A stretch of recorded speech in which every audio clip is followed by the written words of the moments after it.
Hi, all my ICSE students. Here I am, your history facilitator Himangi, back with you again, and we are going to continue with our civics portion today. In this module, I'm going to do the Union Executive, and we are covering the President and the Vice President. Like I told you, like in all my modules, I always take two simultaneously, in the sense when I did the Supreme Court and the High Court, I took both of them together, so that it's easier for you to compare and find out the differences, and learning is easier. So I'm going to do the same thing in this module.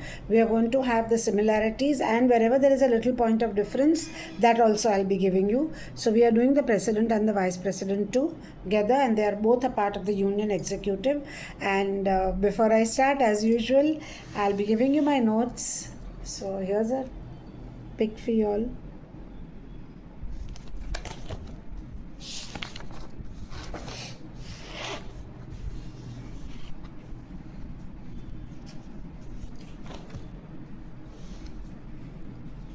Did you get that, or did it turn off? That's the second page.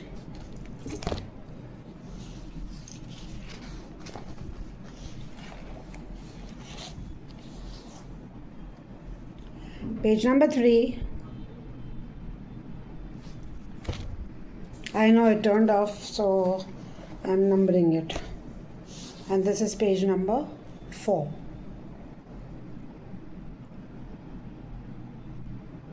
Okay. So you all can either copy it down, or you can, as usual, take a screenshot. So let's begin with the President and the Vice President. Look into your notes. We are going to read the notes for the module. Okay. The President and the Vice President are elected by the Electoral College, which is different for them in some ways. Okay. The Electoral College consists of the President. For the President, the Electoral College consists of the elected members of both the houses of the Parliament, for both of them.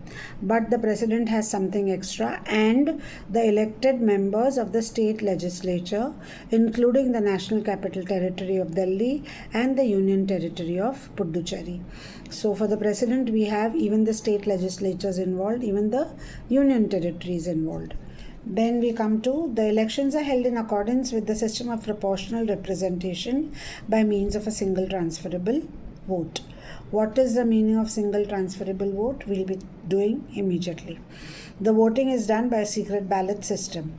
Each nomination paper has to be proposed. Now for the President, there has to be a proposer. There have to be 50 people who are proposing his name, and 50 people who are seconding his name. So you have 50 proposers, 50 seconders. For the Vice President, we have 20 proposers and 20 seconders. Okay. Now earlier for the President, the number used to be 10, and for the Vice President it used to be 5. This is just for information. Okay. Now each nomination paper has to be proposed by 50 members. Earlier it was 10. Each nomination paper by another 50 members has to be seconded by another 50 members for the President. And for the Vice President, we have 20 members proposal, 20 members second. Now, there's another point for the President. The security deposit for a presidential candidate is rupees 15,000, and earlier this amount was only rupees 2,500. Now, qualifications for the election. What are the qualifications? The President and the Vice President both have to be citizens of India. They both have to be above 35 years of age. Now the President, if you want to become a President, you have to qualify for being a member of the Lok Sabha. If you want to be if you are a Vice President, then you have to qualify for being a member of the Rajya Sabha. A person shall not be eligible. Who will not be eligible? If he or she holds any office of profit under the government of India or under the state government. So if you are holding any office of profit under any of these, under the state government or the union government, you are not eligible. Now what do you mean by single transferable vote? I'll explain it to you first. There is a sheet of paper on which all the names are printed of all those people who are the presidential candidates. Okay. Now once that they've decided that there are so many presidential candidates, what the voter has to do is he has to look at the names and then he has to give his preference, that I want this as my first preference for a president is say X, my second preference is say Y, my third preference is say Z. Okay, so you have to give numbers. Now what happens is at the end of it, when all the voting is done and the ballot, it's by secret ballot. So when you start counting the ballots, what happens is the person who gets the highest number of votes for the first preference, if he gets a majority of 50%, then that person is elected as a president.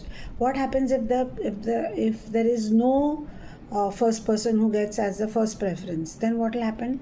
The member who has got the lowest number of votes, that member is removed, he is eliminated. Okay, and then we continue with the next preference, and like that there is an elimination which keeps on happening till you come to a place where somebody is elected by a total majority.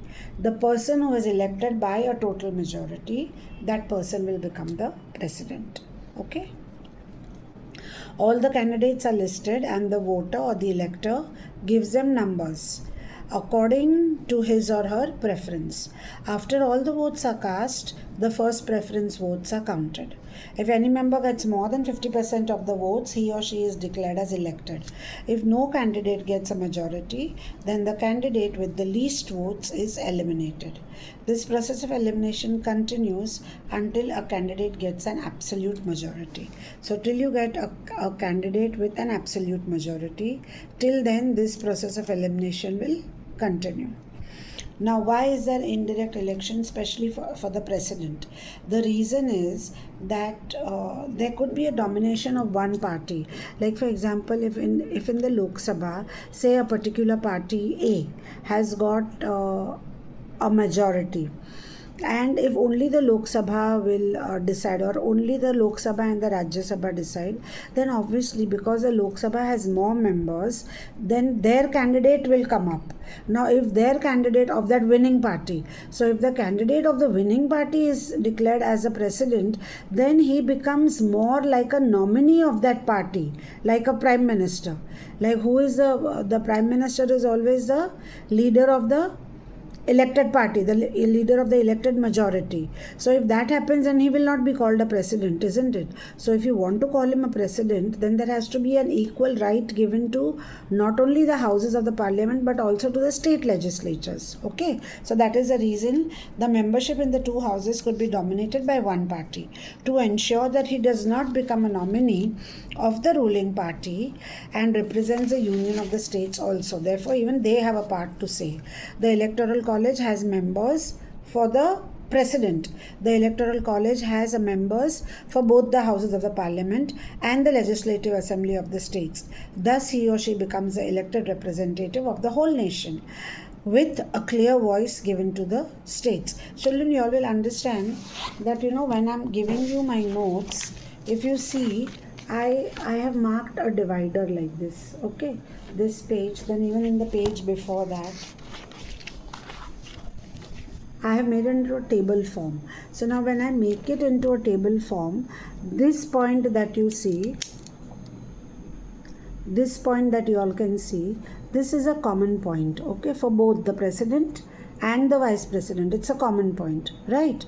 Now when there is something extra for the president, then it is written only in the column for the president. Okay, so we've done that. Now we come to the term of the office. The term of the office for both of them is 5 years. Okay, so but from when? From the date on which he or she enters as in office. So from that date, from the day on which they are appointed, they can continue for a period of 5 years.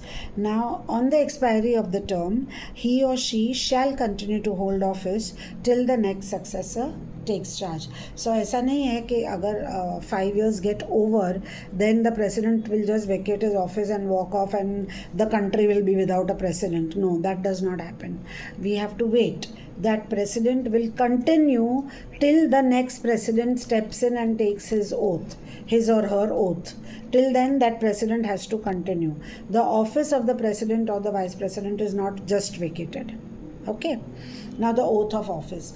The president takes his oath, his or her oath, in the presence of the Chief Justice of India. So when the president is taking an oath, it has to be in the presence of the Chief Justice of India. When the vice president is taking his oath, it has to be in the presence of the President of India. Okay, that is a difference in the two. And they both have to take a same oath. What is the oath that they take? That they will be true and bear allegiance to the Constitution of India.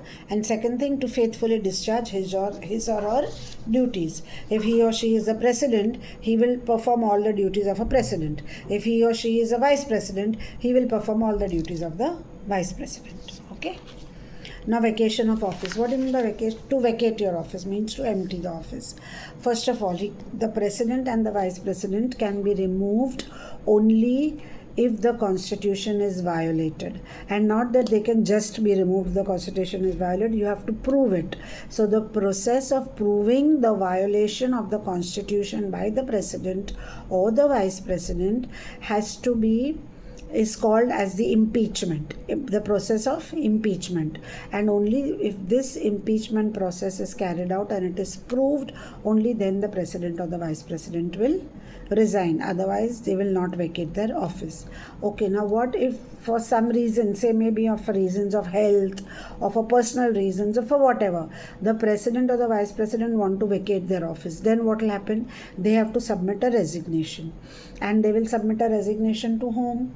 If it is a president who wants to vacate his or her office, he will submit the resignation to the vice president. The president will submit to the vice president, and the vice president will communicate this receipt of the resignation of the president to the Speaker of the Lok Sabha. Okay. Similarly, if the vice president wants to render an resignation, he will render his resignation to the president, and the president will then convey this resignation has been received to the Speaker of the Lok Sabha. So in both the cases, the Speaker of the Lok Sabha has to be informed, and he has to be updated about whatever happens. Okay, now we come to the process of impeachment. First, I'll explain it to you in short. What is the process of impeachment? First of all, 1/4 of the members. First of all, the process of impeachment means to level a charge against someone, against the president or the vice president. So you are leveling a charge. So who can make this charge or accusation? Any of the houses, either of the houses. There has to be a resolution in writing that the president has violated the constitution and whatever is a problem, and we want his resignation. So that is the way you ask for the resignation of the president or the vice president. Okay, and this resolution cannot be given on the spot.